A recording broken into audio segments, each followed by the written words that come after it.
ಇದ್ದೇನೆ. ಜಿ.ಕೆ. ಹಿತಾಳ್ರ ನೆನಪಿನ ಈ ನಾಟಕೋತ್ಸವವನ್ನು ಅವರ ಬಗ್ಗೆ ನಮ್ಮೊಂದಿಗೆ ಮಾತಾಡಲಿಕ್ಕೆ ಇರ್ತಕ್ಕಂಥ ರಾಮಕೃಷ್ಣ ಹೆರ್ಲೆ ಪತ್ರಕರ್ತರು ಅವರನ್ನು ಕೂಡ ವೇದಿಕೆಗೆ ಆಹ್ವಾನಿಸ್ತಾ ಇದ್ದೇನೆ.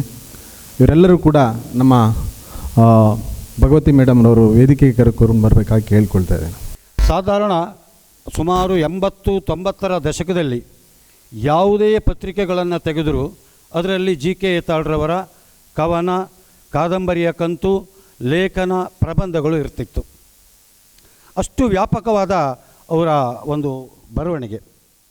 ಹಾಗೆ ಅವರ ಕಥೆಯಲ್ಲಿ ಅವರು ಸಾಧಾರಣ ಕುಂದಾಪುರದ ಅನೇಕ ಜಾತಿಗಳನ್ನು ಕೇಂದ್ರವಾಗಿಟ್ಟುಕೊಂಡು, ಅನೇಕ ವರ್ಗಗಳನ್ನು ಕೇಂದ್ರವಾಗಿಟ್ಟುಕೊಂಡು ಕತೆ ಬರೆದರು. ಸಾಮಾನ್ಯವಾಗಿ ಬ್ರಾಹ್ಮಣ ಲೇಖಕ ಲೇಖಕಿಯರು ಅವರ ವರ್ಗ ಮತ್ತು ಅಗ್ರಹಾರದ ಸುತ್ತ ಕತೆ ಬರೀತಾ ಇದ್ದರೆ, ಅವರು ಡಿಫ್ರೆಂಟ್ ಆದಂಥ ದಾರಿಯನ್ನು ಜಿ.ಕೆ. ಹಿತಾಳ್ರು ತುಳಿದು ಬೇರೆ ಬೇರೆ ಆದ ಮೀನುಗಾರ ವರ್ಗ, ಮೊಗವೀರ ವರ್ಗ, ನಮ್ಮಲ್ಲಿ ದಾರುಣವಾದ ಬದುಕನ್ನು ಕಾಣ್ತಾ ಇರುವಂತಹ ಕೊರಗ ಸಮುದಾಯದ ಕುರಿತಾಗಿ ಅಥವಾ ಅದನ್ನ ಕೇಂದ್ರವಾಗಿಟ್ಕೊಂಡು ಕಥೆಯನ್ನು ಬರೀತಾ ಹೋದರು. ಡಿಪ್ಲೊಮಾವನ್ನು ಪಡೆದು MSc ಜೀವ ರಸಾಯನ ಶಾಸ್ತ್ರದಲ್ಲಿ ಮುಗಿಸಿ ಬಳ್ಳಾರಿ ಮೆಡಿಕಲ್ ಕಾಲೇಜಿನಲ್ಲಿ ಪ್ರಾಧ್ಯಾಪಕರಾಗಿ ಕೆಲಸ ಮಾಡಿ ನಾಟಕಗಳನ್ನು ಮಾಡೋದನ್ನು ಮಾತ್ರ ಅಲ್ಲ, ಹಲವಾರು ನಾಟಕಗಳನ್ನು ಬರೆದು ಆ ನಾಟಕಗಳು ಇವತ್ತು ಕೂಡ ಹೈಸ್ಕೂಲು, PUC ಹಾಗೆ ಡಿಗ್ರಿಯ ವಿದ್ಯಾರ್ಥಿಗಳು ಅಂಥ ನಾಟಕಗಳನ್ನೆಲ್ಲ ಮಾಡೋದರಲ್ಲಿ ಈಗಾಗಲೇ ಸುಮಾರು ನಾಟಕಗಳು ಪ್ರಿಂಟ್ ಆಗಿರ್ತಕ್ಕಂಥದ್ದು. ಅವರು ನಾಟಕ ಅಕಾಡೆಮಿ ಅಧ್ಯಕ್ಷರಾಗಿ ಇಲ್ಲಿಗೆ ಆಗಮಿಸಿ ನಮಗೆ ನಾಟಕಗಳು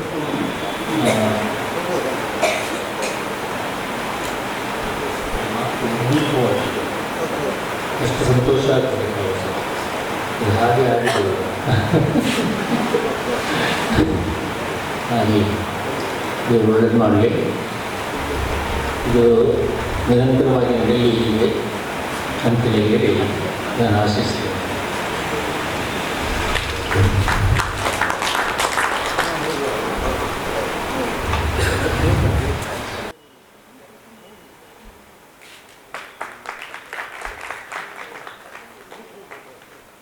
ಚಂದ್ರಕಾಂತನಾಗಿ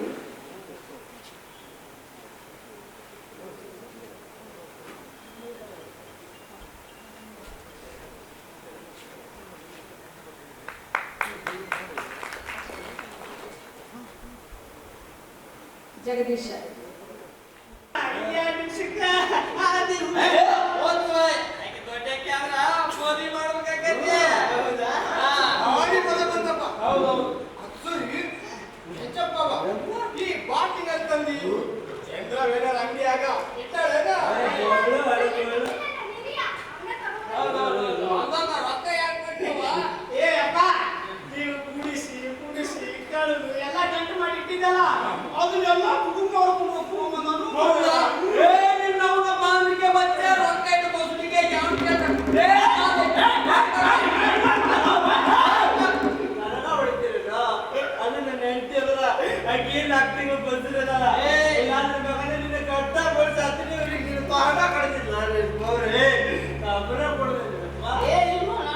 ನೋವಿಗೆ ಸಾವಿಗೆ ಆಯಾಸ ಪಡಬೇಡ, ದೇವ ಗಂಗಾಧರನು ಭಾವದಲ್ಲಿರಲು.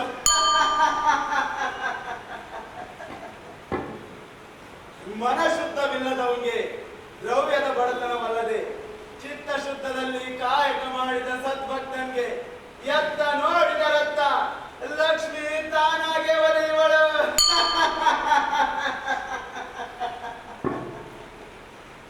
ಈ ಜಗದ ಕಾರುಣ್ಯವೆಲ್ಲವೂ ಲೀಲೆ, ಈ ಆಟವೂ ಒಂದು ಲೀಲೆ.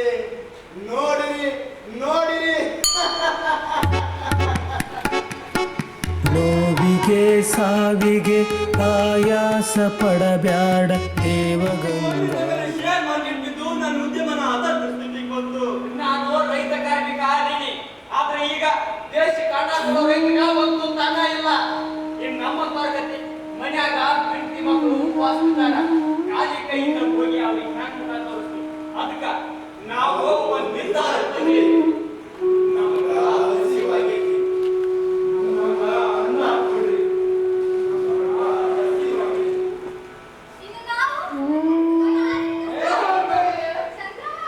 ತಡಿಯವ್ವ ಬರ್ತಾಳು, ನಾವು ಅದೇ ಸಮಾಧಾನ ಕಾಯತ್ತೇವೆ. ಸದ್ದಿ ಹೋಗ್ಯಾಳ ಸ್ಥಿತಿ ಐತಿ, ಈಗ ನಿಂದ್ರೆ ಹಿಟ್ಟು ಕೊಡ್ತೈತೆ ಆಮ್ಯಾಕೆ.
ಹೋಗ್ಬೇಕಾಗತ್ತೆ ಏನೋ ಅಲ್ವಾ? ಹೇಳಿದ್ನಲ್ಲ ಹಳ್ಳಿ ಬುದ್ಧಿ ಅಂತ ಇಲ್ಲಿ ಮೇಲೆ ಅಯ್ಯೋ ಅಯ್ಯೋ ಅಯ್ಯೋ ಅಯ್ಯೋ ಇಷ್ಟು ಸಂತೋಷವಾಗಿ ಚಾಲವಾಗ್ಬಿಟ್ಟಿದೆ ನಮ್ಗೆಲ್ಲ. ಹೌದಮ್ಮ, ಸುದ್ದಿ ತಿಳಿದು ತುಂಬಾ ಆನಂದವಾಗ್ಬಿಟ್ಟಿದೆ ನಮ್ಗೆ. ಹೌದು ಮಿಸ್ಟರ್ ಬೇರೆಯವರೇ, ಇದು ನಿಮ್ಮ ಒಬ್ಬರ ಅದೃಷ್ಟ ಅಲ್ಲ, ಇಡೀ ಊರಿನ ಅದೃಷ್ಟ. Congratulations, ಮುಖಂಡವ್ರೆ. ನಾವು ಮಾಡ್ತೇವೆ ಎಸ್ಟಿಮೇಟ್, ಪ್ಲಾನು, ಮಾಸ್ಟರ್ ಪ್ಲಾನ್ ಅಂತ. ಆದ್ರೆ ಫಲಾನಿ ತಾವು ಅದೇ ರೀತಿ ಹಾಗೆ ಈ ಸಂಬಂಧ ಸಾಧಿಸ್ಬಿಟ್ರೆ simple food a great buffoon. ಅಂದ್ರೆ ಗ್ರೇಟ್ ಅಂತ ಬರ್ತಿದ್ದಾರೆ, ಒಳ್ಳೆ ಅಂತ ಬರ್ತಿದ್ದಾರೆ. ಎಡ ನಿನ್ನೆ ಈ ಸುಮ್ಮನಿರ ಹೆಂಗ doctor is a scare throw ಅಂದ್ರೆ ಹಂಗಂದ್ರೆ ಈ ಗದ್ದೆ ನೆನೆಸ್ತಾರೆ ನೋಡಿ, ಬೆಡ್ರೂಮ್ ಬೆಂಚಪ್ಪ ಅದೇ.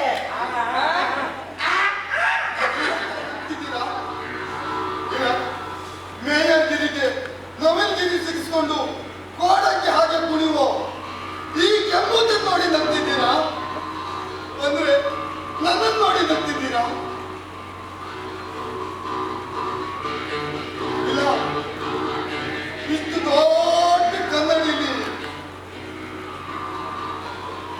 ನಿಮ್ಮನ್ನೇ ನೀವು ನೋಡಿ ನಗ್ತಿದ್ದೀರಾ? ನಿಮ್ಮನ್ನೇ ನೀವು ನೋಡಿ ನಗ್ತಿದ್ದೀರಾ? ನಿಮ್ಮನ್ನೇ ನೀವು ನೋಡಿ ನಗ್ತಿದ್ದೀರಾ?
ಹಾಗಾದ್ರೆ ಹೇಗೆ ಸ್ವಾಮಿ, ನನಗೆ ನಾನು ಎಲ್ಲಿಗೆ ಹೋಗಿ ಎಲ್ಲಿಗಾದ್ರೂ ಹೋಗೋ ಸುಳ್ಗಾಡಕ್ ಹೋಗೋ ಯಾಕೇನು ಇವತ್ತು ಊರಲ್ಲಿರೋ ಎಲ್ಲಾ ಅಂಗಡಿಗಳು ಮುಚ್ಚಿವೆ, ಎಲ್ಲಾ ಮಾರ್ವಾಡಿಗಳು ಸೇರಿಸಿ ಬರಗ. ಹೇ, ನೀವು ಸೇರ್ಸಿಗಳಿಗೆ ಒಂದು ಮಾತು ಹೇಳಿ. ಅವ್ರು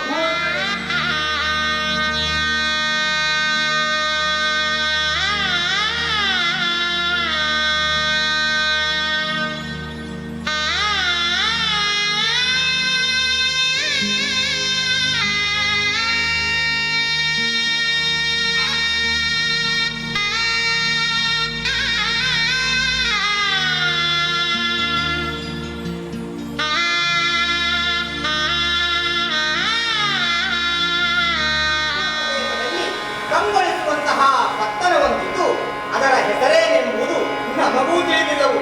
ಅದೇ ಪತ್ತನದಲ್ಲಿ ನಮ್ಮ ಶೇಟ್ಯ ಸುಕುಮಾರನು ವಿಚಕ್ಷಣೆಯಿಂದ ವ್ಯಾಪಾರ ಕರ್ತವ್ಯವನ್ನು ಕೈಯುತ್ತಾ ಹಣ ಸಂಪಾದನೆಯೇ ತನ್ನ ಕರ್ತವ್ಯ.